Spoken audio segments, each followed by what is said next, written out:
81 number پر سب سے بہترین عمل ہے انگاروں پر بیٹھنا بہتر ہے قبر پر بیٹھنے سے۔ نبی اکرم صلی اللہ علیہ وسلم نے ارشاد فرمایا لَأَن يَجْلِسَ أَحَدُكُمْ عَلَى جَمْرَةٍ، تم میں سے کوئی آدمی انگارے پر بیٹھ جائے، فَتُحْرِقَ ثِيَابَهُ، اور یہ انگارہ اس کے کپڑوں کو جلا دے، حَتَّى تَخْلُصَ إِلَى جِلْدِهِ، یہاں تک کہ اس انگارے کا اثر اور جلنے کا اثر انسان کی کھال تک پہنچ جائے، خیر لہ من ان یجلس علی قبر، یہ بہتر ہے اس سے کہ تم کسی قبر پر بیٹھو۔ یعنی آپ صلی اللہ علیہ وسلم نے یہ بات بیان فرمائی کہ اگر تمہیں کسی انگارے پر بیٹھنا پڑے تم بیٹھ جاؤ، کہ وہ انگارہ اتنا خطرناک ہے اور اتنا سلگا ہوا ہے، گرم ہے، کہ اس سے تمہاری کھال بھی جل گئی، جسم بھی جل گیا، یہ بہتر ہے تم یہ تکلیف گوارا کرو لیکن کسی قبر پر مت بیٹھو۔ آج کل عموماً دیکھنے میں آتا ہے کہ اس چیز میں کمی کوتاہی ہے کہ قبرستان میں ساتھی چلے جاتے ہیں اور قبر اگر ابھی تک تیار نہیں ہوئی ہوتی تو لوگ قبروں پر بیٹھ کر گپ شپ شروع کر دیتے ہیں، بات چیت شروع ہو جاتی ہے، کوئی موبائل دیکھ رہا ہوتا ہے، تو اس سے اجتناب کیا جائے۔ اگر آدمی قبرستان جائے بھی اس دوران ذکر و اذکار کرے، تلاوت کرے اور مردوں کے لیے ایصال ثواب کرتا رہے اور اپنی آخرت کی فکر میں لگا رہے کہ یہ لوگ ہم سے پہلے یہاں پہنچ گئے اور ہم نے ان کے بعد یہاں پہنچنا ہے، تو جانا سب نے ہے۔ دیکھیں، موت ایک ایسی اٹل حقیقت ہے کہ اس میں کوئی آدمی انکار نہیں کر سکتا۔ ہم سب ایک گاڑی کے مسافر ہیں، گاڑی جا رہی ہے، ہم سب اس میں بیٹھے ہوئے ہیں۔ اب ہر ایک کی راستے میں منزل آتی ہے، تو کوئی ایک منزل پہ اترتا ہے، کوئی دوسرے اسٹاپ پہ اترتا ہے، کوئی تیسرے اسٹاپ پہ اترتا ہے۔ گاڑی چلتی جا رہی ہے، مسافر اترتے جا رہے ہیں، نئے مسافر گاڑی میں بیٹھتے جا رہے ہیں۔ اسی طرح جہاں ہماری زندگی کا وقت پورا ہوگا ہم گاڑی سے اتر کر اپنی منزل قبر کی طرف چلے جائیں گے، نئے لوگ گاڑی میں آ کر سوار ہو جائیں گے، ہماری سیٹ پر دوسرے لوگ بیٹھ جائیں گے، اور جب دوسروں کے آنے کا وقت ہوگا ہم ان کے لیے سیٹ خالی کر دیں گے۔ انسان سمجھتا ہے میں نہیں ہوں گا تو یہ شاید نظام نہیں چلے گا، میں نہیں ہوں گا گھر کا نظام نہیں چلے گا، فیکٹری نہیں چلے گی، دکان نہیں چلے گی۔ او بھائی، تو نہیں تھا تب بھی چل رہی تھی، تو نہیں ہوگا تب بھی چلے گی۔ حضرت آدم علیہ السلام سے سلسلہ چلا ہے، 10,000 سال ہو گئے، بڑے بڑے دانشمند آئے، عقل مند آئے، پروفیسر آئے، ڈاکٹر آئے، انجینئر آئے، طبیب آئے، علماء آئے، فقہاء آئے، محدثین آئے، سب اپنا وقت گزار کے چلے گئے، کسی کے جانے سے کوئی نظام رکا نہیں ہے۔ یہ دنیا کا نظام ہے، یہ چلتا رہے گا۔ ہم میں بہتر وہ ہوگا کہ جو اللہ کو راضی کر کے اپنی زندگی کا مقصد آگے طے کر دے۔ تو بہرحال اس میں ہمارے لیے جو ایک سبق ہے کہ جب انسان قبرستان جائے تو اپنی آخرت کی یاد دہانی کرے، فکر کرے۔ وہاں جا کر بھی اگر وہ موبائل میں، دنیا کی گپ شپ میں، سیاسی گفتگو میں لگا ہے تو یہ بڑے خسارے کی بات ہے۔ آپ صلی اللہ علیہ وسلم نے ارشاد فرمایا کہ تم قبرستان جایا کرو، فَإِنَّهَا تُزَهِّدُ الدُّنْيَا، اس لیے کہ یہ تمہیں دنیا سے بے رغبت رکھے گا اور تمہیں آخرت کی یاد دہانی تمہارے دلوں میں پیدا کر دے گا۔ تو اس لیے قبرستان جانے کا حکم ہے۔ باقی جس کے لیے جو وقت مقرر ہے اسی وقت مقرر پر اس نے دنیا سے جانا ہوتا ہے۔ بس اوقات انسان خود اپنی اولاد کے لیے موت کے اسباب لے آتا ہے، اسے پتہ ہی نہیں ہوتا۔ اردو کی کتاب ناقابل فراموش سچے واقعات، اس میں انہوں نے ایک واقعہ لکھا کہ ایک شخص اپنی بھینسیں چرا رہا تھا، تو اب بھینسوں کو چراتا ہوا لے جا رہا تھا، تو بھینس کی عادت ہے چرتے چرتے جاتی ہے تو راستے میں کہیں لید بھی کرتی ہے، گوبر بھی کر دیتی ہے۔ تو اب یہ جا رہی تھی تو کہیں سے سانپ آیا تو بھینس کے پاؤں کے نیچے آ گیا، تو اب اس کا سر ایک طرف ہو گیا، باقی دھڑ ایک طرف ہو گیا، الگ ہو گیا۔ تو اب یہ اس دوران لید بھی کر رہی تھی تو وہ اس کے اوپر لید گر بھی گئی۔ یہ شخص پیچھے سے آ رہا تھا تو اس وقت اس کی نظر نہیں پڑی، اور جب یہ واپس اپنی بھینسوں کو لے کر آ رہا تھا تو اس نے دیکھا کہ اس دم میں کچھ حرکت باقی تھی، حیات تھی، تو اس نے اس پہ پتھر مار کے اسے مار دیا۔ اب سانپ کا سر ایک طرف تھا تو اس نے سوچا کہ چلو اپنے گھر والوں کو، بیوی بچوں کو، دوست احباب کو دکھا دوں گا۔ تو اس نے ایک ڈنڈی کے ساتھ اس سانپ کے سر کو لیا اور ایک تھیلی کے اندر ڈنڈی کے ساتھ ڈال دیا، سہارا دیا اور تھیلی میں ڈال دیا۔ اب یہ گھر لے کر آیا کہ اپنے بچوں کو، دوسروں کو دکھاؤں گا سانپ کا سر کیسے ہوتا ہے۔ تو اب یہ جیسے گھر لے کر آیا، اس نے نکالا، بتا رہا تھا یہ سانپ ہے۔ اتنے میں کسی ضرورت کے لیے اٹھ کر باہر گیا تو اب اس کا چھوٹا بچہ تھا 3 سے 4 سال کا، وہ دوڑتا ہوا آیا، اس نے دیکھا تو اس نے ایک دم ہاتھ میں لے لیا۔ جیسے ہاتھ میں لیا تو وہ جتنا زہر تھا اس کے ہاتھوں پہ لگ گیا۔ جتنی دیر میں وہ والد باہر سے لوٹ کر آیا تو زہر کا اثر ہو چکا تھا، ہسپتال پہنچایا تو اس کا انتقال ہو گیا۔ تو دیکھیں موت کے اسباب والد خود لے کے آ رہا ہے۔ تو جب وقت مقرر ہوتا ہے انسان کی عقل کام نہیں کرتی، بڑا عقل مند ہوتا ہے، دانش مند ہوتا ہے، لیکن جب وقت مقرر آ جاتا ہے پھر عقل انسان کی کام نہیں دیتی اور پھر انسان کے جانے کا وقت ہوتا ہے۔ تو بہرحال قبرستان جانے کا مقصد انسان کو آخرت کی یاد دہانی ہے اور اپنی فکر مندی کرنی ہے کہ وہ اپنی آخرت کے لیے تیاری ضرور کرے، وہاں کے لیے فکر مند زیادہ رہے۔ باقی جس کا وقت آتا ہے وہی جاتا ہے، سب نہیں جاتے۔ اس میں انہوں نے ایک واقعہ لکھا، ایک ڈرائیور گاڑی چلا رہا تھا، بس تھی، جس بس میں مسافر ایک جگہ سے دوسری جگہ جاتے ہیں تو گاڑی تیزی میں وہ جا رہی ہے۔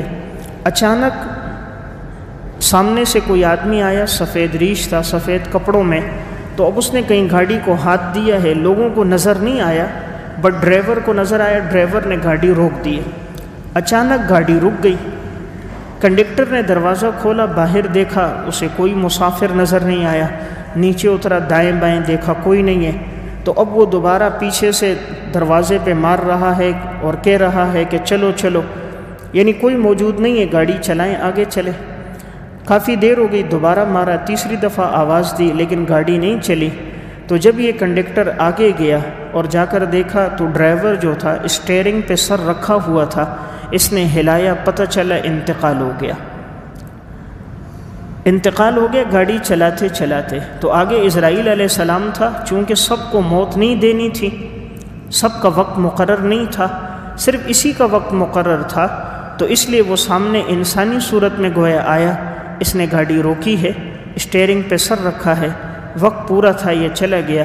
باقی جو 48 مسافر تھے وہ بچ گئے۔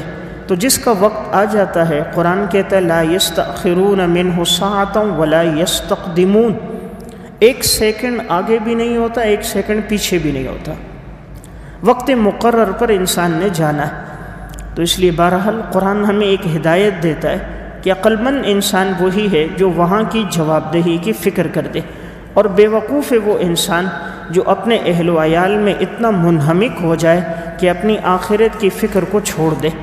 بعض احباب، بعض ساتھی اپنی اولاد، بیوی بچوں کے لیے اتنے فکر مند رہتے ہیں، نہ اس میں حلال کی تمیز دیکھتے ہیں نہ حرام کی تمیز دیکھتے ہیں، اور وہ ان کے لیے جمع تو کر لیتے ہیں لیکن اپنے لیے جہنم بنا لیتے ہیں۔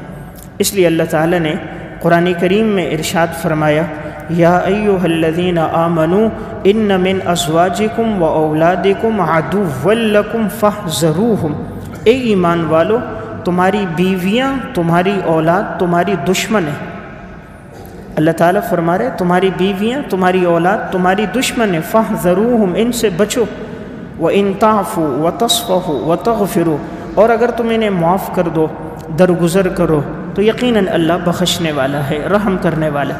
یعنی اللہ تعالیٰ یہ بتا رہے ہیں کہ انسان بیوی بچوں کی وجہ سے اللہ کی نافرمانی کرتا ہے، بیوی بچوں کی وجہ سے شریعت کے احکامات کو توڑتا ہے، ان کی خواہشات کو پورا کرنے کے لیے حرام کے راستے پہ لگ جاتا ہے، حلال سے پورا نہیں ہوا تو سود پہ لگا، رشوت پہ لگا، دوسروں کے حقوق کو اس نے غصب کیا، شریعت کے احکامات کو پامال کیا، نہ نماز کا اہتمام، نہ ذکر اذکار کا۔ وجہ کیا بنی؟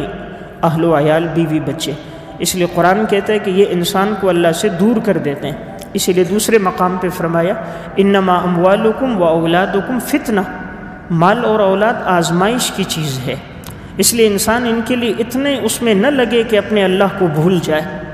عمر بن عبدالعزیز رحمۃ اللہ علیہ 2 سال خلافت کی ہے، سن 99 ہجری میں بادشاہ بنے، 101 ہجری میں انتقال ہو گیا۔ لیکن ایسی خلافت کی ہے کہ آج ان کی نظیر نہیں ملتی ان کے عدل اور انصاف کی کہ جو خلافت انہوں نے کی تھی۔ عمر بن عبدالعزیز کے جب انتقال کا وقت قریب آ رہا تھا تو رجا ابن حیوہ اس وقت آئے اور ان کے قریب آ کر بیٹھ گئے، ان سے کہنے لگے تم نے اولاد پہ ظلم کیا، ان کے لیے کوئی چھوڑا نہیں۔ انہوں نے کہا مجھے ٹھیک کر کے بٹھاؤ۔ جب انہیں بٹھایا گیا اپنے تمام بچوں کو جمع کر کے کہا کہ اگر میں تمہارے لیے جمع کرتا تو میں اتنا جمع کر سکتا تھا تمہاری 7 نسلیں کھاتی تب بھی ختم نہ ہوتا، لیکن میرے سامنے آخرت کی فکر مندی تھی، میں نے تمہارے لیے حلال کو جمع کیا ہے، حرام کو جمع نہیں کیا، اور میں تمہیں اللہ کے سپرد کرتا ہوں، اللہ تمہارا مددگار ہوگا۔ عمر بن عبدالعزیز چلے گئے، 11 دراہم چھوڑ کر گئے۔ بڑی مشکل سے ایک ایک بچے کو 1 درہم میراث میں ملا، لیکن پھر اللہ نے ان کی اولاد کو ایسا نوازا کہ ان کے جانے کے بعد ان کے بیٹے پھر ایک مجلس میں 1000 دراہم، سینکڑوں غلام اللہ کے راستے میں وقف کرتے تھے، اور جنہوں نے اپنی اولادوں کے لیے لاکھوں دراہم چھوڑے، سلیمان تھا، ولید تھا، عبد الملک کی اولاد تھی، تو پھر ایک وقت آیا کہ وہ بھیکاری بھیک مانگ رہے تھے۔ تو میں عرض کر رہا تھا یہاں ہمیں جس بات کی فکر مندی دی گئی ہے وہ ہے انسان اپنی آخرت کی جواب دہی کے بارے میں فکر مند رہے اور اپنی اس زندگی کے بارے میں زیادہ سوچے اور تیاری کرے۔ نمبر 82، بہترین علاج پچھنے لگوانا ہے۔ نبی اکرم صلی اللہ علیہ وسلم نے فرمایا ان کان فی شیء مما تداویتم بہ خیر فالحجامۃ، یقیناً بہترین علاج جس کے ذریعے سے تم علاج کرتے ہو وہ ہے پچھنے لگوانا۔ سنن ابی داؤد کی روایت ہے، یعنی آپ صلی اللہ علیہ وسلم نے جسے حجامہ کہا جاتا ہے اس کو بہترین علاج قرار دیا۔ علاج کی مختلف صورتیں ہیں، مختلف آج کے دور میں بھی اسباب ہیں، لیکن دور نبوت سے جو ایک سبب چلا علاج کا طریقہ وہ پچھنے لگوانا تھا۔ اس کے ذریعے سے جسم کے زائد خون کو نکال دیا جاتا ہے اور جو مفسد خون ہوتا ہے، اور اس کے لیے تاریخ بھی مقرر کر دی گئی ہے۔ یہ تاریخیں وہ ہیں کہ جس میں عموماً خون کی گردش جسم میں زیادہ ہوتی ہے، ان تاریخوں کے درمیان آدمی اگر یہ زائد خون نکال دے تو صحت مند رہتا ہے۔ حضرات صحابہ اور سلف میں اس کا دستور رہا ہے کہ وہ حضرات حجامہ لگواتے تھے، تو کسی ماہر فن سے اگر لگا دیا جائے تو انسان صحت مند رہتا ہے اور بہت سی بیماریوں سے بچا رہتا ہے۔ نمبر 83، سب سے بہترین لباس سفید لباس ہے۔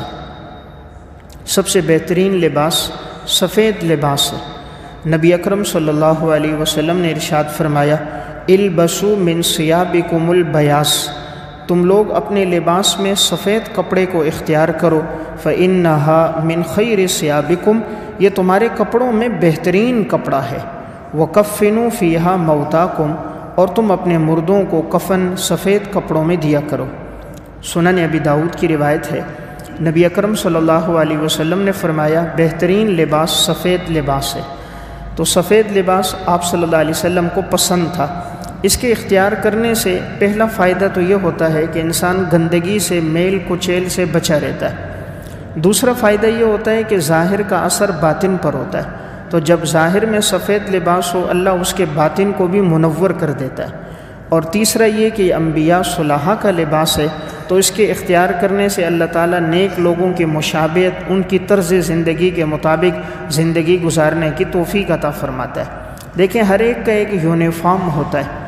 آج پولیس کا بھی ایک یونیفارم ہے، فوج کا بھی یونیفارم ہے، رینجرز والوں کا بھی یونیفارم ہے، اسکول کا بچہ جاتا ہے اسکول اس کا بھی ایک یونیفارم ہے، فیکٹری میں ملازمت کرنے والوں کا بھی یونیفارم ہے، جو گارڈ ہیں، محافظ ہیں، ان کا بھی یونیفارم ہے، بحری فوج کا بھی ایک یونیفارم ہے، فضائیہ کی فوج کا بھی ایک یونیفارم ہے، تو مسلمان کا بھی تو ایک یونیفارم ہے۔ وہ مسلمان کا یونیفارم کیا ہے کہ وہ سفید لباس نبی کے طرز کے مطابق پہنے، ہو سکے تو سفید کپڑے کا اہتمام کرے، ورنہ کوئی اور کپڑا پہنے، اجازت اس کی بھی ہے، لیکن یہ کہ بہتر ہے لباس کشادہ ہونا چاہیے۔ قرآن کریم نے لباس کے بارے میں 2 باتیں بیان فرمائی کہ انسان کا لباس کیسا ہونا چاہیے۔ اللہ تعالیٰ قرآن کریم میں ارشاد فرماتے ہیں تمام بنو آدم کو خطاب کر کے کہ تم لباس ایسا پہنو جس میں 2 چیزیں ہوں، نمبر 1 تمہاری زینت کا ذریعہ ہو، نمبر 2 تمہاری شرمگاہ کو چھپا دے۔ یا بنی آدم قد انزلنا علیکم لباسا یواری سوآتکم وریشا، اے بنو آدم ہم نے تمہارے لیے لباس کو اتارا ہے تاکہ وہ تمہاری شرمگاہ کو چھپائے اور تمہاری زینت کا ذریعہ بنے۔ وَلِبَاسُ التَّقْوَى ذَلِكَ خَيْرٌ، تقوی کا لباس سب سے بہترین لباس ہے۔ ذَلِكَ مِنْ آیَاتِ اللَّهِ لَعَلَّهُمْ يَذَّكَّرُونَ، یہ اللہ تعالیٰ کی نشانیوں میں سے ہے تاکہ تم لوگ غور و فکر کر کے نصیحت حاصل کرو۔ اس آیت میں اللہ تعالیٰ نے لباس کے بارے میں پہلی بات بیان فرمائی کہ ہم نے اس کو آسمان سے اتارا ہے۔ اب جس طرح آسمان سے کتابیں اتریں، احکامات اترے، اللہ نے لباس کے بارے میں کہا ہم نے اس کو اتارا ہے، یعنی مطلب یہ ہے کہ اس طرح پہنو جس طرح اللہ نے اس کا حکم دیا اور فرمائی یہ شرمگاہ کو چھپائے۔ آج اگر کوئی لباس تنگ پہنتا ہے، اس سے شرمگاہ اور جسم نظر آتا ہے، جسم کی ساخت نمایاں ہوتی ہے، تو وہ لباس نہیں ہے۔ لباس وہ ہوگا جو جسم کو چھپائے گا، نہ کہ ظاہر کرے گا۔ نمبر 2، لباس زینت کا ذریعہ ہوگا، خوبصورتی کا، نہ کہ بے حیائی کا۔ لیکن آج معاشرے میں یہ لباس کا رواج، شرعی لباس ختم ہو گیا۔ پچھلے دنوں کی بات ہے، میری بچی ہے 8 سال کی، میں اس کے لیے کپڑے خریدنے کے لیے کہ کہیں جاتا پوچھتا کہ ایسا لباس ہو جو پورا ہو، کہ بچی کی پوری آستینیں پوری ہوں، کپڑے پورے ہوں، اور کپڑا تھوڑا موٹا ہو، باریک نہ ہو۔ پورے بازار میں گھومتا رہا، مجھے کوئی ایسا کپڑا نہیں ملا۔ وہ کہنے لگا مولوی صاحب وہ زمانہ چلا گیا، اب جو لباس ہے وہ باریک لباس ہے، آستینیں پوری نہیں ہیں، لباس مکمل نہیں ہے۔ پورے بازار میں کوئی ایسا لباس نہیں مل سکا کہ جو انسان اپنی بیٹی کو، بہن کو پہنا سکے۔ آج جو یہ واقعات معاشرے میں رونما ہوتے ہیں کہ انسان کہتا ہے کہ یار فلاں بچی کی عصمت دری کی گئی، فلاں بچیوں کے ساتھ یہ واقعات ہوئے، پھر انہیں قتل کر دیا گیا، اس کی ایک وجہ ہم خود بھی ہیں کہ ہم اپنی بچیوں کو ناقص لباس پہنا کر، نیم برہنہ لباس پہنا کر بازاروں میں بھیجتے ہیں، گلیوں میں بھیجتے ہیں، آمد و رفت ان کی باہر رکھتے ہیں، تو وہ ایسے بدبختوں کے ہاتھ چڑھ جاتی ہیں جو نہ ان کی عزت کی لاج رکھتے ہیں، نہ ان کی زندگی کی۔ اس لیے اگر ہم خود ہی لباس مکمل رکھیں تو ہماری ماں، بہن، بیٹی عزت میں رہتا ہے۔ نمبر 86، بہترین دوست اور بہترین پڑوسی کی فضیلت۔ نبی اکرم صلی اللہ علیہ وسلم نے فرمایا خیر الاصحاب عند اللہ خیرہم لصاحبہ، تم میں سب سے بہترین انسان وہ ہے جو اپنے دوست کے لیے سب سے بہتر ہو۔ وخیر الجیران عند اللہ خیرہم لجارہ، اور پڑوسیوں میں بہترین پڑوسی وہ ہے جو اپنے پڑوسی کے حق میں بہترین ہو۔ یہاں آپ علیہ السلام نے 2 باتیں بیان فرمایا بہترین انسان وہ ہے جو اپنے دوست کے حق میں بہتر ہے، بہترین پڑوسی وہ ہے جو اپنے پڑوس کے حق میں بہتر ہے۔ عموماً دیکھنے میں آتا ہے جہاں انسان کا زیادہ وقت گزرتا ہے وہاں آدمی ان کے حقوق کی رعایت نہیں کرتا۔ پڑوس میں زیادہ وقت گزرتا ہے اس لیے پڑوسی کا لحاظ نہیں ہوتا، دوست کے ساتھ وقت زیادہ گزرتا ہے اس لیے اس کے حقوق کا لحاظ نہیں ہوتا۔ تو شریعت نے ہمیں تعلیم یہ دی جہاں وقت زیادہ گزر رہا ہے ان کے حقوق کا زیادہ لحاظ رکھو۔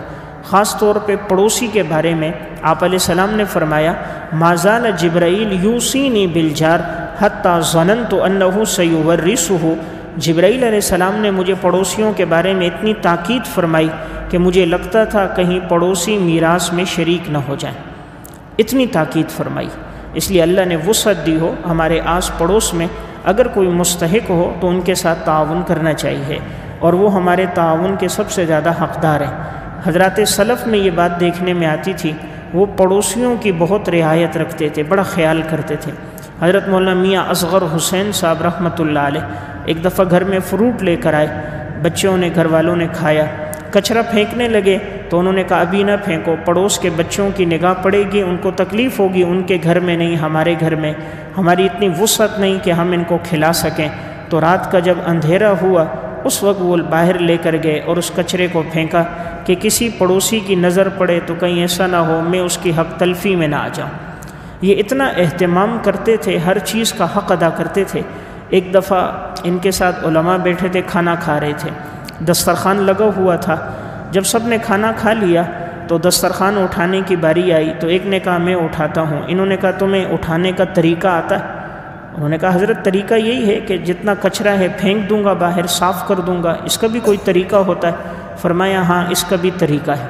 تو تو حضرت مولانا میاں اصغر حسین صاحب رحمۃ اللہ علیہ اٹھے، علماء بیٹھے تھے، ساتھی بیٹھے تھے، اب انہوں نے سب سے پہلے روٹی کے بڑے بڑے جو ٹکڑے ہیں اس کو دسترخوان سے اٹھایا، الگ کیا، جو روٹی کے چھوٹے چھوٹے ٹکڑے تھے ان کو الگ کیا، جو ذرات تھے ان کو الگ کیا، جو ہڈیاں تھیں ان کو الگ کیا، اور جو بوٹیاں جس پہ کوئی چربی وغیرہ تھوڑا بہت گوشت تھا اس کو الگ کیا، اور جو چھلکے تھے فروٹ کے اس کو الگ کیا۔ اب دسترخوان صاف ہوا، اب یہ گئے جو بڑے روٹی کے ٹکڑے تھے اس کو اپنے چھت کے اوپر رکھا، کہا پرندے آئیں گے اور یہاں سے یہ روٹی کے ٹکڑے لے جاتے ہیں، اور جو چھوٹے چھوٹے روٹی کے ٹکڑے تھے، ذرات تھے، تو ارد گرد جو چیونٹیوں کی بلیں تھیں ان بلوں میں آ کے رکھ دیا کہ یہ چیونٹیوں کی غذا بنے گی، اور جو ہڈیاں تھیں ان کو جمع کیا، اور جہاں پر علاقے کے کتے جمع ہو جاتے تھے وہاں ڈال دی، کہا یہ کتوں کی غذا ہے، اور جہاں پر تھوڑی گوشت کے ساتھ کچھ بوٹی لگی، چربی تھی، ان کو جمع کیا اور ایک جگہ ڈالا، کہا یہاں بلیاں جمع ہوتی ہیں، یہ بلیوں کی غذا ہے، اور جو فروٹ کا چھلکے تھے ان کو جمع کیا اور گھر کے ایک طرف میں ڈا کر ان کو بچھایا، کہا یہاں سے جانور گزرتے ہیں، گائیں، بکریاں، بیل، اونٹ، تو یہ ان کی غذا ہے، وہ صبح یہاں سے کھا کے چلے جائیں گے۔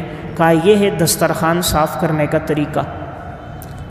آج کیا ہوتا ہے کہ ہم لوگ کھانا کھاتے ہیں، آدھے سے زیادہ ضائع ہو جاتا ہے، نہ پڑوسی کو دیتے ہیں نہ مستحق کو دیتے ہیں، کچرے میں پھینک دیتے ہیں، غریب کو نہیں دیتے، ضائع کر دیتے ہیں، مستحق کو نہیں دیتے۔ آج شادی حالوں میں کتنا کھانا ضائع ہوتا ہے، ایک ایک آدمی اپنے لیے کتنی ٹرے بھر دیتا ہے۔ تو انسان آنکھوں کا حریص ہے، پیٹ کا جو حریص ہوتا ہے وہ سیر ہو جاتا ہے، آنکھوں کا جو حریص ہوتا ہے وہ سیر نہیں ہوتا، پورا پورا ٹرے اٹھا اٹھا کے لا کے رکھ دیتے ہیں، تھوڑا سا کھاتے ہیں باقی ضائع ہو جاتا ہے۔ تو بہرحال یہاں ہمیں تعلیم یہ دی گئی کہ بہترین شخص وہ ہے جو اپنے پڑوسیوں کے ساتھ اور اپنے دوستوں کے ساتھ اچھا سلوک کرے۔ نمبر 87، بہترین انسان وہ ہے جس سے لوگوں کو خیر کی امید ہو۔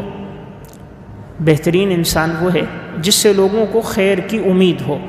نبی اکرم صلی اللہ علیہ وسلم نے فرمایا، سنن ترمذی کی روایت ہے، خیرکم من یرجی خیرہ، بہترین انسان وہ ہے جس سے خیر کی امید رکھی جائے، ویؤمن شرہ، اور اس کے شر سے انسان محفوظ ہو، وشرکم، اور بدترین انسان وہ ہے من لا یرجی خیرہ، جس سے خیر کی امید نہ رکھی جائے، ولا یؤمن شرہ، اور اس کے شر سے انسان محفوظ نہ ہو۔ اس حدیث میں آپ علیہ السلام نے فرمایا بہترین انسان وہ ہے جس سے ہر آدمی خیر کی امید رکھے، اور برا انسان وہ ہے کہ جس سے ہر آدمی کو یہی امید ہے کہ یہ ہمیں شر پہنچائے گا اور لوگ اس کے شر سے محفوظ نہ ہوں۔ تو اس لیے انسان زندگی ایسی گزارے، کوشش کرے کہ ہر آدمی اس سے خیر کی طمع رکھے، ہر ایک کے دل میں یہ ہو کہ یہ میرا خیر خواہ ہے اور میرے بارے میں اچھا سوچتا ہے۔ جب اچھا انسان زندگی گزار کے جاتا ہے، دنیا میں نہیں ہوتا، ہر آنکھ اشک بار ہوتی ہے، اتنی محبت تقسیم کر کے جائیں کہ آپ دنیا میں نہ ہو اور آپ کا جنازہ ہو، لیکن ہر آنکھ آپ کے لیے رو رہی ہو، ہر ہاتھ آپ کے لیے اٹھ رہے ہوں، ہر جھولی آپ کے لیے پھیل رہی ہو۔ جب نیک آدمی دنیا سے جاتا ہے تو آسمان بھی اس کے لیے روتا ہے، اور جب برا آدمی چلا جاتا ہے تو حدیث میں آتا ہے کہ سارے لوگ شکر ادا کرتے ہیں کہ اس کے شر کی وجہ سے شجر بھی، حجر بھی، دواب بھی سارے اس سے تنگ تھے کہ اللہ کی نعمتیں اور رحمتیں بند ہو رہی تھیں، تو سب شکر کرتے ہیں اچھا ہے اس کے شر سے بچے۔ اور جب بہترین انسان دنیا سے جاتا ہے تو ہر آنکھ اس کے لیے روتی ہے، اور ایسے لوگ کامیاب لوگ ہوتے ہیں۔ تو حدیث میں ہمیں اشارہ اسی بات کا دیا گیا کہ انسان ایسی زندگی گزارے کہ ہر آدمی اس سے خیر کی امید رکھے۔ قرآن کریم میں اللہ تعالیٰ ارشاد فرماتے ہیں، فما بکت علیہم السماء والارض وما کانوا منظرین، نہ ان پہ آسمان رویا نہ زمین روئی، نہ ان کو مہلت دی گئی۔ اس سے ایک اشارہ ملتا ہے جب نیک آدمی دنیا سے جاتا ہے اس پہ آسمان اور زمین روتے ہیں، ہر آدمی فکر مند ہوتا ہے اور ہر ایک اس کے لیے دعاگو ہوتا ہے۔ اس لیے کوشش کرے آدمی محبت کے اتنے پھول تقسیم کر کے جائے، اتنا خوش اخلاقی سے ملے کہ ہر آدمی اس کو اچھے الفاظ میں یاد کرے۔ دوسروں کو عزت دینے سے عزت کم نہیں ہوتی، عزت بڑھ جاتی ہے۔ جو عزت والا ہوتا ہے وہ دوسروں کو عزت دیتا ہے۔ برتن سے وہی نکلتا ہے جو برتن میں موجود ہوتا ہے۔ اگر دل کے برتن میں عزت ہوتی ہے تو دوسروں کو عزت دیتا ہے، اور دل کے برتن میں تکبر ہوتا ہے تو انسان دوسروں کو حقیر سمجھتا ہے۔ دوسروں کو اونچا کریں خود اونچا ہو جائیں گے، دوسروں کو نیچا کرنے کے لیے نیچا ہونا پڑتا ہے۔ جب آدمی دوسروں کو اونچا کرتا ہے خود بھی اونچا ہو جاتا ہے، جب دوسرے کو نیچا کرتا ہے خود بھی نیچے ہو جاتا ہے۔ دوسروں کو اونچا کرنے سے عزت بڑھ جاتی ہے، دوسروں کو نیچا دکھانے سے عزت کم ہو جاتی ہے۔ اس لیے جب انسان دوسروں کے عیوب پہ پردہ ڈالتا ہے، اللہ اس کے عیوب پہ پردہ ڈالتا ہے، اور جو دوسروں کے عیوب کو اچھالتا ہے، حدیث میں آتا ہے پھر اللہ بھی اس کے عیوب کو کھولتا ہے اور گھر کے اندر اس کو رسوا کر دیتا ہے۔ اللہ سے زیادہ تو ہمارے عیوب پر کوئی واقف نہیں، اللہ ستار ہے، پردہ ڈالا ہے۔ اس لیے انسان اگر کسی میں کوئی خامی دیکھے، عیب دیکھے، کوشش کرے اس پہ پردہ ڈالے، دوسروں کی خامیوں کو اچھالنا نہیں چاہیے۔ انسان اپنے بارے میں فکر مند ہو، مجھ سے زندگی میں کتنے گناہ ہوئے، جب میرے رب نے میرے اوپر پردہ ڈالا، مجھے بھی چاہیے رب کی مخلوق پر میں پردہ ڈالوں۔ نمبر 88، بہترین انسان وہ ہے جس کی زندگی نیک اعمال میں گزرے۔ بہترین انسان وہ ہے جس کی زندگی نیک اعمال میں گزرے۔ نبی اکرم صلی اللہ علیہ وسلم کے پاس ایک دیہاتی شخص آیا، ان اعرابی قال یا رسول اللہ من خیر الناس۔ اس اعرابی نے سوال کیا بہترین انسان کون ہے اے اللہ کے رسول؟ آپ صلی اللہ علیہ وسلم نے دو باتیں ارشاد فرمائی۔ آپ نے فرمایا من طال عمرہ وحسن عملہ، جس کی عمر طویل ہو جائے اور اس کے نیک اعمال میں اضافہ ہو جائے، عمر بڑھتی جائے، نیک اعمال بڑھتے جائیں، بہترین انسان ہے۔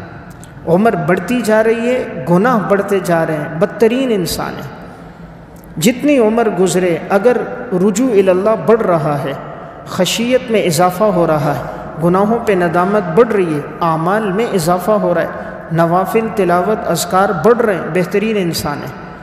عمر بڑھتی جا رہی ہے، اللہ سے دور ہوتا جا رہا ہے، برا انسان ہے۔ تو گویا حدیث میں نشانی ہے جتنی عمر گزرے انسان کی فکر مندی بڑھنی چاہیے، اللہ کی طرف توجہ اور آخرت کی طرف توجہ زیادہ ہونی چاہیے کہ ہمارا وقت پورا ہوتا جا رہا ہے۔ نمبر 89، مسجد نبوی میں نماز پڑھنا بہترین نماز ہے۔ نبی اکرم صلی اللہ علیہ وسلم نے فرمایا صلاۃ فی مسجدی ھذا، میری اس مسجد یعنی مسجد نبوی میں نماز پڑھنا خیر من الف صلاۃ فیما سواہ، یہ بہترین نماز ہے ان 1000 نمازوں سے جو انسان دیگر مساجد اور جگہوں میں پڑھے، الا المسجد الحرام، سوائے مسجد حرام کے۔ یعنی آپ صلی اللہ علیہ وسلم نے فرمایا مسجد حرام میں تو نماز کا ثواب بہت زیادہ ہے، 1,00,000 نمازوں کے برابر ہے۔ اس کے بعد آپ نے فرمایا میری اس مسجد میں کوئی نماز پڑھے گا اس کو ہر نماز کا ثواب 1000 گنا زیادہ ہوگا باقی مسجدوں کی بنسبت۔ اس لیے سب سے افضل مسجد حرام ہے، اور اس کے بعد مسجد نبوی ہے، اور اس کے بعد مسجد اقصیٰ ہے، اور اس کے بعد دیگر تمام مساجد ہیں۔ اور بعض علماء نے مسجد اقصیٰ کے بعد مسجد قباء کی فضیلت بیان کی ہے، اس لیے کہ اللہ تعالیٰ نے قباء والوں کا تذکرہ قرآن کریم میں کیا ہے کہ قباء والے لوگ بہترین لوگ تھے جو طہارت کا خوب اہتمام کرتے تھے۔ تو بہرحال اللہ تعالیٰ موقع دے تو انسان جب بھی حرمین کا سفر کرے تو اپنا زیادہ وقت مسجد حرام اور مسجد نبوی میں عبادت میں گزارے۔ ہمارے ساتھی وہاں جا کر بھی شاپنگ ہالوں میں نظر آتے ہیں، بازاروں میں نظر آتے ہیں، تفریح گاہوں میں نظر آتے ہیں، باہر دائیں بائیں گھومنے میں تو نظر آتے ہیں اور ان سے نمازیں رہ جاتی ہیں، یا کوئی اے سی کا مزہ لیتے ہیں، یا کوئی سونے کا، یا کوئی سیلفیوں میں وقت گزار دیتے ہیں اور ان سے مسجد نبوی کی نمازیں رہ جاتی ہیں۔ اس لیے اللہ موقع دے تو کوشش کرے حرمین میں نمازیں زیادہ ہوں۔ نمبر 90، وتر کی نماز سرخ اونٹوں سے زیادہ بہتر ہے۔ وتر کی نماز سرخ اونٹوں سے زیادہ بہتر ہے۔ نبی اکرم صلی اللہ علیہ وسلم نے فرمایا ان اللہ امدکم بصلاۃ، یقیناً اللہ نے تمہارے لیے اضافہ کیا ایک ایسی نماز کا، ہی خیر لکم من حمر النعم، یہ تمہارے لیے سرخ اونٹوں سے زیادہ بہتر ہے، اور وہ نماز الوتر، وتر کی نماز ہے۔ جعلہ اللہ لکم فیما بین صلاۃ العشاء الی ان یطلع الفجر، یہ نماز عشاء کے بعد سے لے کر فجر کے طلوع ہونے تک اس نماز کا وقت ہے۔ تو یہ سنن ترمذی کی حدیث ہے، اس میں آپ صلی اللہ علیہ وسلم نے یہ فرمایا کہ بہترین نماز جو سرخ اونٹوں سے زیادہ بہتر ہے اللہ کے ہاں وہ وتر کی نماز ہے۔ اس لیے انسان کوشش کرے وتر کی نماز کبھی اس سے نہ چھوٹے۔ وطر پڑھنے کا اہتمام کرے، سونے سے پہلے وطر پڑھ لے۔ اور اگر یہ یقین یا ظن غالب ہے کہ میں تہجد میں اٹھوں گا، پھر وطر نہ پڑھے، پھر جب اٹھے تو تہجد کی نماز پڑھ لے اور آخر میں وطر پڑھ لے، اس لیے کہ آپ صلی اللہ علیہ وسلم نے فرمایا اجعلوا آخر صلاتکم باللیل وطرا، وطر کو اپنی نماز کا بالکل آخر میں بنا دو، یعنی تمہاری نمازوں میں آخری نماز وطر کی نماز ہو۔ تو اگر کسی کو قیام اللیل کی اللہ توفیق دیتا ہے تو وہ وطر آخر میں پڑھے، اور اگر اٹھنا مشکل ہے تو وطر پڑھ کر آدمی سوئے۔ نمبر 91، اپنی گھر والی کے ساتھ حسن سلوک کرنا بہترین عمل ہے۔ نبی اکرم صلی اللہ علیہ وسلم نے ارشاد فرمایا خیرکم خیرکم لأہلہ، تم میں بہترین انسان وہ ہے جو اپنے گھر والوں کے ساتھ بہتر ہو۔ وَأَنَا خَيْرُكُمْ لِأَهْلِي، اور میں تم میں سب سے بہترین ہوں کہ میں اپنے گھر والوں کے ساتھ سب سے بہتر ہوں۔ وَإِذَا مَاتَ صَاحِبُكُمْ فَدَعُوهُ، اور اگر تمہارے ساتھی کا انتقال ہو جائے، یعنی شوہر ہے بیوی کا انتقال ہو گیا، بیوی ہے شوہر کا انتقال ہو گیا، فَدَعُوهُ، اسے چاہیے کہ وہ دوسرے کے لیے دعا کرے۔ اس حدیث میں آپ علیہ السلام نے فرمایا کہ تم میں بہترین انسان وہ ہے جو اپنی بیوی کے ساتھ، اپنے بچوں کے ساتھ حسن سلوک سے پیش آئے، تو آپ نے بیوی کا تذکرہ فرمایا۔ حدیث میں آتا ہے آپ صلی اللہ علیہ وسلم نے فرمایا الدنیا کلھا متاع وخیر متاع الدنیا المرأۃ الصالحہ، دنیا ایک ساز و سامان ہے اور بہترین ساز و سامان نیک صالح بیوی ہے۔ نیک بیوی ایک بہترین ساز و سامان ہے۔ آپ صلی اللہ علیہ وسلم نے جن خزانوں کا تذکرہ فرمایا کہ جس کو انسان جمع کرے، فرمایا اس میں بہترین چیز افضلہ لسان ذاکر وقلب شاکر وزوجۃ مؤمنۃ تعینہ علی ایمانہ، آپ نے فرمایا سب سے بہترین چیز نمبر 1 وہ زبان جو اللہ کا ذکر کرے، نمبر 2 وہ دل جو اللہ کا شکر کرے، نمبر 3 وہ بیوی جو نیکی کے کاموں میں اس کی مدد کرے۔ زوجۃ مؤمنۃ، بیوی مومن، تعینہ علی ایمانہ، نیکی کے کاموں میں اس کی مدد کرے، فرمایا یہ اللہ کی طرف سے بہترین نعمت ہے۔ تو اس لیے گھر والی ایک بہت بڑی نعمت ہے کہ اس کی وجہ سے انسان کی نگاہ محفوظ ہوتی ہے، عزت محفوظ ہوتی ہے، بد نگاہی سے، بد نظری سے، زنا سے آدمی محفوظ ہو جاتا ہے۔ اس لیے حکم دیا ان کے ساتھ اچھا سلوک کرو۔ عموماً بعض لوگ دوست احباب میں بہت اچھے ہوتے ہیں اور اپنی بہنوں کے ساتھ، بیوی کے ساتھ اس معاملے میں بڑے سخت ہوتے ہیں، اس سے اجتناب کرنا چاہیے۔ آپ علیہ السلام کی زندگی گزری، 9 ازواج مطہرات آپ کی تھیں، آپ نے کسی کو ایک تھپڑ بھی نہیں مارا، 9 بیویاں گھر میں ہیں، اور کبھی ایسا نہیں کہ جھگڑے ہوئے ہو، الجھنا ہو، کسی پر ہاتھ اٹھانا ہو، نہیں۔ آج کتنے ہی بعض ایسے بھی ہیں، ایک دفعہ واقعہ سننے میں آیا ہمارے علاقے میں ایک بدبخت تھا، اور اس نے وہ جس سے کوٹتے ہیں پیاز وغیرہ، لہسن وغیرہ، اس سے اپنی بیوی کو مارا اور ہڈی 2 جگہ سے توڑ دی، ایک کوہنی سے ٹوٹ گئی اور ایک یہ ہاتھ کے آگے درمیان سے اس نے توڑ دی۔ بعد میں وہ خبر پہنچی یہیں کا رہنے والا ہے۔ تو یہ بڑی بدبختی کی بات ہے کہ انسان اپنی بیوی پہ، اپنے بچے پہ ظلم کرے۔ ایک بات یاد رکھیں، جس کا بدلہ لینے والا کوئی نہیں ہوتا، اس کا بدلہ اللہ لیتا ہے۔ ہم سمجھتے ہیں کہ اس کو پوچھنے والا کوئی نہیں، ہم نے اس کو خرید لیا، ہمارے نکاح میں آ گئی، اب اس کو کون پوچھے گا، ہر قسم کا ظلم کرتے ہیں، حالانکہ ایسا نہیں ہونا چاہیے۔ اس کی بد دعا فوراً اللہ کے ہاں پہنچتی۔ اتق دعوت المظلوم فإنہ لیس بینہ وبین اللہ حجاب، مظلوم کی بد دعا سے بچو، اس کے اور اللہ کے درمیان کوئی پردہ حائل نہیں ہوتا۔ وہ ہمارے ایک ایجاب اور قبول پر اپنے ماں باپ کو، اپنے بہن بھائیوں کو، اپنی ساری زندگی کو قربان کر کے شوہر کے پاس آتی ہے، اور وہاں آ کر مشقت کی زندگی گزارتی ہے، شوہر کی خواہش کو بھی پورا کرتی ہے، اس کے لیے بچے بھی جنتی ہے، ساس سسر کی خدمت بھی کرتی ہے، گھر کی صفائی ستھرائی بھی کرتی ہے، 8-8 10 مہمان آئیں ان کو بھی رکھتی ہے، کپڑے بھی وقت پہ دھو کے دیتی ہے، استری وقت پہ کر کے دیتی ہے، کھانا وقت پہ تیار کرتی ہے۔ پھر بھی کبھی مرچی تیز ہو جائے تو اسے ماں بہن کی گالیاں دے دینا، کبھی 5-10 منٹ تاخیر ہو جائے تو اسے نیم برہنہ گالیاں دینا، ہاتھ اٹھانا، یہ بہرحال کسی شریف اور نیک آدمی کی نشانی نہیں ہوتی۔ نیک آدمی اور متقی وہی ہوتا ہے جو گھر والوں کے لیے حق میں اچھا ہوتا ہے۔ اس لیے خطبہ نکاح میں جتنی آیات پڑھی جاتی ہیں سب میں تقوی کا ذکر ہے، یعنی اللہ تعالیٰ فرماتے ہیں تقوی، مجھ سے ڈرو، مجھ سے ڈرو، یعنی بیوی کے معاملے میں مجھ سے ڈرو۔ دنیا میں انسان کسی پہ ظلم کرتا ہے، وہ جا کر اپنی ایف آئی آر کٹوا دیتا ہے، پولیس والوں کے پاس گیا، جی فلاں نے میرا حق دبا دیا، ایف آئی آر کاٹی۔ بیوی کہاں جائے؟ وہ کس کے سامنے جا کر ایف آئی آر کٹوائے؟ اس لیے پھر وہ تنہائی میں اللہ کے سامنے آنسو بہاتی ہے، اور یہ وہ در ہے جہاں سے ہر وقت انصاف ملتا ہے۔ اللہ کے در میں ظلم نہیں ہے، حق تلفی نہیں ہے، رب کا معاملہ سب کے ساتھ یکساں ہے، وہ سب کا رب ہے، میرا بھی رب ہے، مرد کا بھی رب ہے، عورت کا بھی رب ہے، اور مظلوم کے ساتھ اللہ کی مدد ضرور ہوتی ہے۔ اس لیے حدیث میں آتا ہے اللہ تعالیٰ فرماتا ہے میں ضرور اس کی مدد کرتا ہوں اگرچہ ایک وقت گزر جائے، زمانہ گزر جائے۔ تو بہرحال اس حدیث میں اشارہ یہ ہے اپنی بیوی کے ساتھ اور بچوں کے ساتھ حسن سلوک سے پیش آنا بہترین انسان کی نشانی ہے۔ نمبر 92، بہترین قربانی اور بہترین کفن۔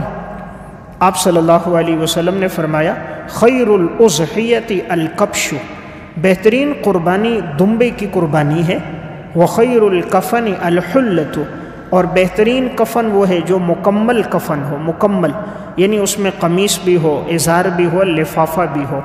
مرد کے کفن میں 3 کپڑے ہوتے ہیں، ایک کپڑا نیچے ہوتا ہے جس کو ازار سے تعبیر کرتے ہیں، ایک اوپر ہوتا ہے قمیص نما، اور ایک اس سے اوپر ہوتا ہے لفافہ جو پورے جسم پہ لپیٹا جاتا ہے۔ آپ نے فرمایا یہ مکمل کفن بہترین کفن، اور فرمایا بہترین قربانی دمبے کی قربانی ہے۔ تو باقی قربانیاں بھی جائز ہیں، لیکن ابراہیم علیہ السلام جب اسماعیل علیہ السلام کو ذبح کر رہے تھے اللہ تعالیٰ نے دمبا جنت سے بھیجا تھا۔ آپ علیہ السلام نے مدینہ میں جو قربانیاں کی ہیں اکثر آپ نے دمبوں کی قربانیاں کی ہیں، دونوں دمبے ہوتے تھے اور سیاہ سفید رنگ تھا، سینگوں والے تھے۔ نمبر 93، بہترین سرما اسمت کا سرما ہے۔ آپ صلی اللہ علیہ وسلم نے فرمایا خیر مقتحلتم بہ الاسمد، بہترین سرما وہ ہے جو اسمد ہے، فإنہ یجل البصر، یہ نگاہ کو تیز کرتا ہے، وینبت الشعر، اور بالوں کو بڑھا دیتا ہے۔ سنن ترمذی کی روایت ہے، یہ سرما مدینے میں ملتا ہے، تو مدینے میں جب کبھی آدمی جائے تو وہاں کوشش کرے یہ اصل سرما لے لے، اس سے بینائی تیز ہوتی ہے اسمت کے سرمے سے، اور اس سے آنکھوں کی پلکیں بھی دراز رہتی ہیں اور بمیں بھی دراز رہتی ہیں، آنکھوں کی بیماری سے انسان محفوظ رہتا ہے۔ نمبر 94، بہترین انسان وہ ہے جو عبادت میں اپنا وقت گزارے، بہترین انسان وہ ہے جو عبادت میں اپنا وقت گزارے۔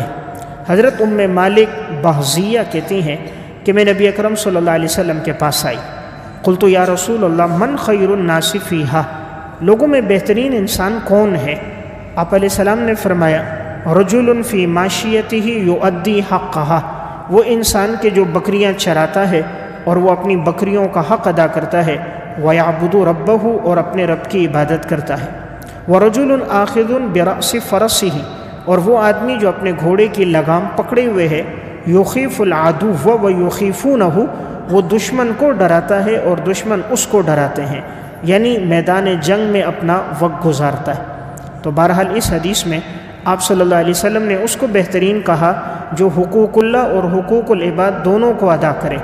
فرمایا وہ وقت پہ اللہ کی عبادت بھی کرتا ہے اور وہ بندوں کے حقوق بھی ادا کرتا ہے، فرمایا یہ بہترین بندہ ہے، بہترین انسان ہے۔ اس لیے انسان کوشش کرے حقوق اللہ حقوق العباد دونوں کی ادائیگی کا اہتمام کرے۔ حضرات سلف میں ایسے لوگ گزرے تھے کہ جن میں بندوں کے حقوق کا بڑا لحاظ ہوتا تھا۔ ایک بزرگ کے پاس لوگ تیمارداری کے لیے آئے، احیاء علوم الدین میں واقعہ ہے، اس کا آخری وقت چل رہا تھا، مرض الموت تھا، اس کے قریب بیٹھے تھے، تھوڑی دیر میں اس کا انتقال ہو گیا۔ تو جو دیا جل رہا تھا انہوں نے کہا اس کو بجھا دو۔ کسی نے کہا حضرت بجھائیں گے تو اندھیرا ہو جائے گا، فرمایا اس کو بجھا دو، اس لیے کہ اس میں جو تیل تھا تو جب تک یہ شخص زندہ تھا اس کا یہ تیل تھا اور اس کی روشنی میں ہم سب بیٹھے تھے، اب اس کا انتقال ہو گیا اور دیے کے اندر جو تیل ہے اب اس میں ورثہ کا حق ہے، اب ہم ورثہ کی اجازت کے بغیر اس سے اگر روشنی حاصل کریں گے یہ حقوق العباد میں حق تلفی ہوگی، عند اللہ جواب دینا ہوگا، اس لیے اس کو بجھا دو اور اپنے پیسے دیے کہ اس سے تیل خرید کے اب دیا جلا دو۔ یعنی اتنے باریک بین لوگ تھے وہ حقوق العباد کے معاملے میں کہ بھئی کہیں ایسا نہ ہو کسی معاملے میں ہماری گرفت نہ ہو جائے۔ تو بہرحال جتنا انسان اس کی رعایت رکھتا ہے اتنا مال میں برکت ہوتی ہے، زندگی میں برکت ہوتی ہے۔ ہم اپنے حقوق کی جنگ لڑتے ہیں، دوسروں کے حقوق ادا نہیں کرتے۔ آج ہر آدمی اپنا حق مانگتا ہے، دوسرے کا حق ادا کرنے کے لیے تیار نہیں۔ بہترین دوست چاہتا ہے، خود بہترین نہیں بنتا، چاہتا ہے لوگ اس کو وقت پہ دیں، خود دوسروں کو وقت پہ نہیں دیتا۔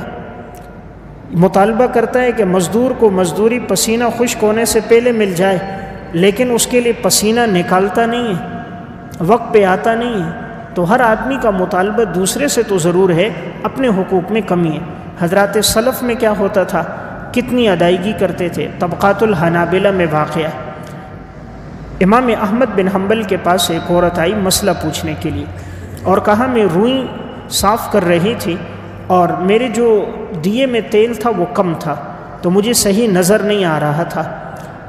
اتنے میں اچانک جو علاقے کا گورنر تھا، وہ چونکہ فاسق فاجر آدمی تھا، لوگوں پہ ظلم کرتا تھا، تو اس کا گزر ہوا، تو اس کے ساتھ ساتھ بڑے بڑے دیے جل رہے تھے اور بہت روشنی تھی، تو اس نے اسی جگہ گلی میں اور ٹھہرا تھا کسی کام کے لیے، تو کافی دیر تک وہ روشنی آتی رہی، تو ان کے گھر میں بھی روشنی آئی، تو اس دوران اس نے اپنی روئی بھی صاف کر دی۔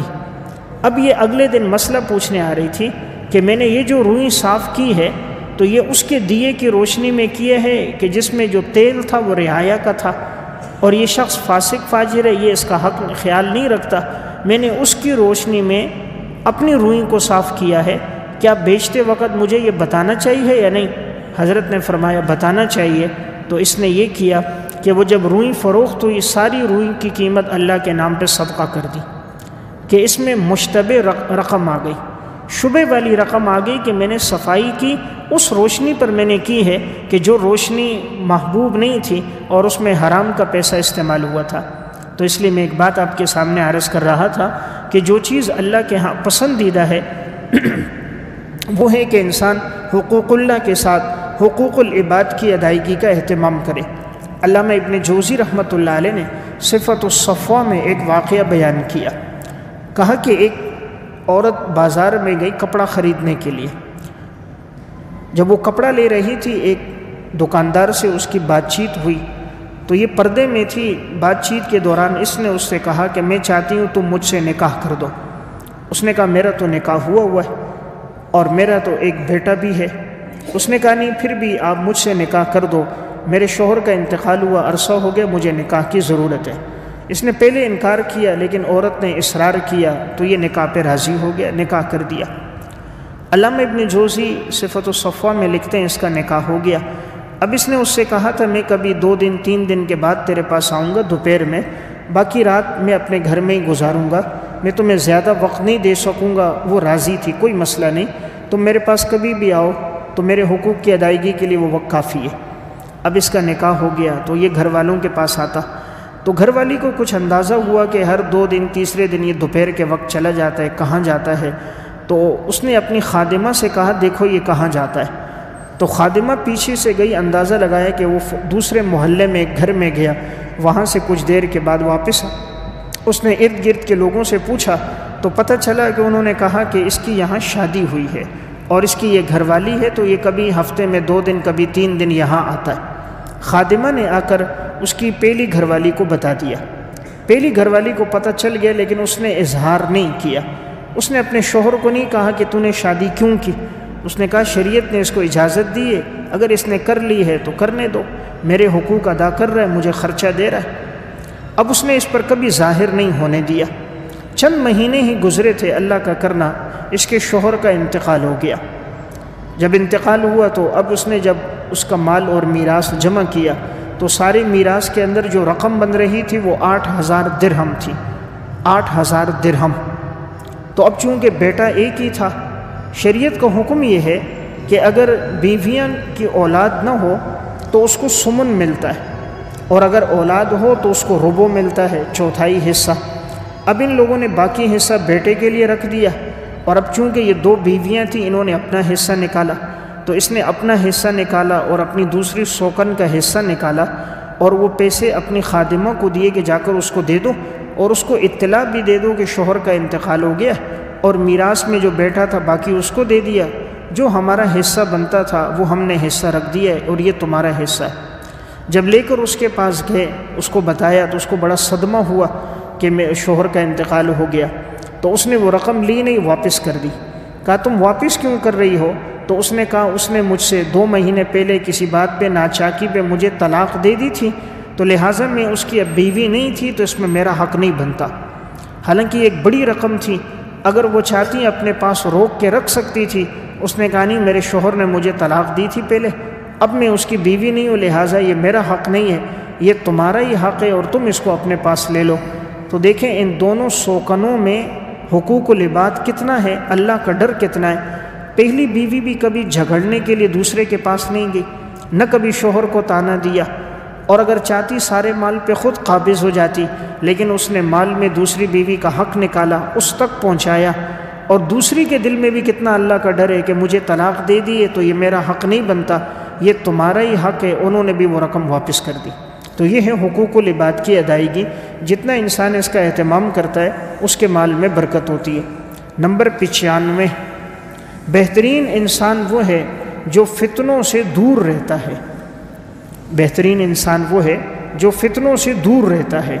نبی اکرم صلی اللہ علیہ وسلم نے ارشاد فرمایا، انہا ستکون فتنۃ، ان قریب فتنوں کا ظہور ہوگا، القاعد فیہا خیر من القائم، بیٹھنے والا بہتر ہوگا کھڑے ہونے والے سے، والقائم خیر من الماشی، کھڑے ہونے والا بہتر ہوگا چلنے والے سے، والماشی خیر من الساعی، اور چلنے والا بہتر ہوگا اس سے جو دوڑنے والا ہے۔ اس حدیث میں آپ علیہ السلام نے پیشن گوئی کی کہ ایک وقت آئے گا اور اس وقت میں لوگوں کے درمیان فتنے عام ہو جائیں گے، تو اور آپ نے فرمایا جو آدمی بیٹھا ہوا وہ بہتر ہے کھڑے ہونے والے سے، کھڑا ہوا جو ہے وہ بہتر ہے چلنے والے سے، چلنے والا بہتر ہے دوڑنے والے سے۔ مطلب ہے جو فتنوں سے جتنا دور ہے وہ اچھی حالت میں، جو فتنوں سے جتنا دور ہوگا۔ ایک آدمی بیٹھا ہوا آپ نے فرمایا بہتر ہے کھڑے ہونے سے، کیونکہ کھڑا ہوا ہے ہو سکتا ہے فتنے میں پڑ جائے۔ کھڑے ہونے والا بہتر ہے چلنے والے سے، کہ اپنی جگہ کھڑا ہے یہ بہتر ہے، چلنے والا کہیں فتنے میں نہ پڑ جائے۔ چلنے والا بہتر ہے دوڑنے والے سے، کہ یہ چلو آہستہ چل رہا ہے، دوڑنے والا کہیں فتنے کا شکار نہ ہو جائے۔ یعنی آپ کا مقصد تھا کہ قرب قیامت میں فتنے زیادہ ہوں گے، انسان اپنے آپ کو فتنوں سے محفوظ رکھے۔ تو بہرحال جتنا وقت گزر رہا ہے، لوگ دین کے نام پر نئی نئی گروہ، نئی نئی جماعتیں، نئے نئے دانشور، پروفیسر، نئے نئے انجینئر، نئے نئے ڈاکٹر سامنے آ رہے ہیں، جو دین کی وہ تشریحات کرتے ہیں جو نہ قرآن میں ہوتی ہے، نہ حدیث میں ہوتی ہے، نہ صحابہ کرام کی زندگی میں ہوتی ہے، نہ سلف سے ثابت ہوتی ہے۔ یعنی وہ تشریح اپنی طرف سے کہ میں یہ سمجھتا ہوں، میری یہ رائے ہے، قرآن کی اس آیت کی یہ تشریح میری نزدیک یہ ہے، تو میری اور آپ کی رائے معتبر نہیں ہے۔ دین کی تشریح وہ ہوگی جو آپ علیہ السلام نے کی ہے، دین کی تشریح وہ ہوگی جو صحابہ نے کی ہے، تشریح وہ ہوگی جو خیر القرون نے کی، تابعین تبع تابعین نے۔ آج ایک آدمی خود تشریح کرتا ہے تو وہ خود بھی بھٹک جائے گا، دوسروں کو بھی گمراہ کرے گا۔ اس لیے آپ علیہ السلام نے فرمایا، من قال فی القرآن برأیہ فلیتبوأ مقعدہ من النار، جو قرآن میں اپنی طرف سے کوئی بات کہے گا اس کا ٹھکانہ جہنم ہے۔ آپ نے فرمایا جو قرآن میں اپنی طرف سے کوئی بات کہے، ٹھیک بھی کہے تب بھی غلط ہے، تب بھی اس نے خطا کی ہے کہ اس نے اپنی رائے کو قرآن میں دین میں داخل کیوں کیا۔ اس لیے انسان دین کے معاملے میں سلف کا پابند ہے۔ حضرات اکابر اور سلف نے جو آیت کی تشریح کی ہے وہ ٹھیک ہے، جو حدیث کا معنی بیان کیا ہے وہ ٹھیک ہے، چونکہ دین 1400 سال سے چلا آ رہا ہے، آج نہیں آیا۔ آج ایک آدمی اگر اس کی ایسی تشریح کرے جو سلف سے منقول نہیں ہے تو وہ تشریح امت میں معتبر نہیں ہے۔ تو بہرحال آپ علیہ السلام نے فرمایا بہترین وہ ہوگا جو انسان فتنوں سے اپنے آپ کو دور رکھے گا۔ آج کے درس کا آخری عنوان ہے 96 نمبر پر، بہترین اور بدترین لوگوں کی صفات۔ بہترین لوگوں کی کیا صفات ہے، برے لوگوں کی کیا صفات ہیں؟ نبی اکرم صلی اللہ علیہ وسلم نے فرمایا، اذا کان امراؤکم خیارکم، جب تمہارے حکمران بہترین انسان ہوں گے، واغنیاؤکم سمحاؤکم، تمہارے مالدار سخی ہوں گے، وامورکم شورا بینکم، تمہارے معاملات آپس میں مشورے سے طے ہوں گے، فَظَهْرُ الْأَرْضِ خَيْرٌ لَكُم مِّن بَطْنِهَا، تو زمین کی پشت تمہارے لیے بہتر ہوگی زمین کے اندر جانے سے۔ وَإِذَا كَانَ أُمَرَاؤُكُمْ شِرَارُكُمْ، اور جب تمہارے حکمران بدترین انسان ہوں گے۔ وَأَغْنِيَاؤُكُمْ بُخَلَاؤُكُمْ، تمہارے مالدار بخیل ہو جائیں گے۔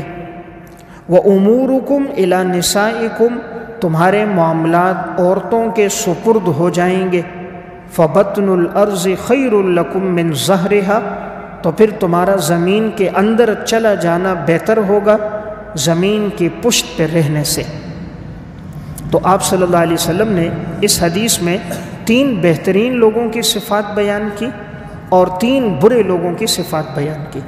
بہترین لوگ کون ہیں؟ آپ نے فرمایا پہلی صفت ان کی ہے کہ ان کے عمراء، بادشاہ، حکمران، ان کے گورنر، ان کے وزراء بہترین انسان ہوں گے۔ تو فرمایا جب ان کے وزراء، صاحب اختیار لوگ بہترین انسان ہوں، نمبر 2 ان کے مالدار سخی ہوں، نمبر 3 ان میں معاملات مشورے سے طے ہوں، تو سمجھو زمین پہ رہنا تمہارے لیے بہتر ہے زمین کے اندر جانے سے۔ اور فرمایا جب اس کے برعکس ہو جائے کہ تمہارے حکمران برے لوگ بن جائیں، جیسے آج ہم معاشرے میں دیکھتے ہیں کوئی کرپشن سے پاک نہیں ہے، فحاشی اور یعنی بے حیائی میں ان کی زندگی گزر رہی ہے، رعایا کی کوئی وقعت ان کے دل میں نہیں، اپنی اولاد اور اپنی نسلوں کے لیے جمع کر رہے ہیں، دین کی کوئی اہمیت ان کی نظروں میں نہیں ہے۔ تو جب بدترین لوگ حکمران ہوں گے، مالدار لوگ بخیل بن جائیں گے، مال کا حق نہیں ادا کریں گے۔ آج وہی ہے کہ کوئی بھی صحیح زکوٰۃ ادا نہیں کرتا۔ اگر تمام مالدار اپنے مال کی صحیح زکوٰۃ دیں، پورے ملک میں کوئی فقیر نہیں ہوگا، کوئی مستحق نہیں ہوگا، کوئی ہاتھ پھیلانے والا نہیں ہوگا۔ تو آج مالدار اپنے مال کا حق نہیں ادا کرتا اور فقیر قناعت نہیں کرتا، فقیر کو جو ملتا ہے اس پہ صبر نہیں کرتا۔ شیخ سعدی رحمۃ اللہ علیہ سے کسی نے پوچھا تھا، حضرت یہ دنیا سے بھکاری کیسے ختم ہوں گے؟ یہ بھیک مانگنے والے لوگ ختم ہو جائیں، یہ کیسے ہوگا؟ حضرت نے فرمایا جب مالدار اپنے مال کا حق ادا کرے گا اور غریب کو جتنا ملے گا اس پہ قناعت کرے گا تو بیکاری ہونا، سائل بننا ختم ہو جائے گا۔ ہمارا مالدار مال کا حق نہیں دیتا اور بخیل نے اس کو اپنا ذریعہ آمدنی بنا دیا ہے۔ جو بیکاری ہے وہ ان کا ذریعہ آمدنی ہے، لاکھوں روپے پڑیں پھر بھی بھیک مانگ رہے ہیں، اتنا موجود ہے پھر بھی دوسروں کے سامنے ہاتھ پھیلا رہے ہیں۔ اس لیے یہ دن بدن بڑھتے تو جا رہے ہیں، ختم نہیں ہو رہے۔ تیسری بات آپ نے یہ بیان فرمائی، جب تمہارے معاملات تمہارے عورتوں کے سپرد ہو جائیں تو پھر تم زمین کے اندر رہو، یہ بہتر ہے، یعنی مر جاؤ، قبر میں چلے جاؤ، اس سے کہ تم زمین کے اوپر رہو۔ آج وہی ہے کہ ہمارے جتنے معاملات ہیں عورتوں کے سپرد ہیں۔ جب ہماری شادیاں ہوتی ہیں مرد کی بات نہیں چلتی، عورت کی چلتی۔ آج ہمارے گھر میں شادی کا موقع آتا ہے، جو بیوی کہے گی، جو عورت کہے گی وہی ہوتا ہے۔ فحاشی بھی ہوتی ہے، بے حیائی بھی ہوتی ہے، نیم برہنہ لباس بھی ہوتے ہیں، موسیقی بھی چلتی ہے، عورت کی حکمرانی ہے۔ یہ صف اول کا نمازی ہے لیکن اس کی بات نہیں چلتی اب۔ اور جب غم آ جاتا ہے، غم کے اندر چیخو پکار کرنا، آہو بکا کرنا، جزا فضا کرنا عورتیں کرتی ہیں، اب یہ ان کو منع نہیں کرتا۔ تیجا ہوتا ہے، 40ویں ہوتا ہے، رسم و رواج بدعات ہوتی ہیں، اس کو منع نہیں کرتے۔ تو آج وہی ہے، عورت کی حکمرانی ہے۔ حکمرانی کا مطلب خلاف شرع کام عورت کر رہی ہے، مرد اختیار ہوتے ہوئے اس کو نہیں روک رہا۔ تو آپ نے فرمایا جب تمہارے معاملات تمہاری عورتیں کریں گی پھر تم زمین میں چلے جاؤ، بہتر ہے تم زمین پہ مت رہو۔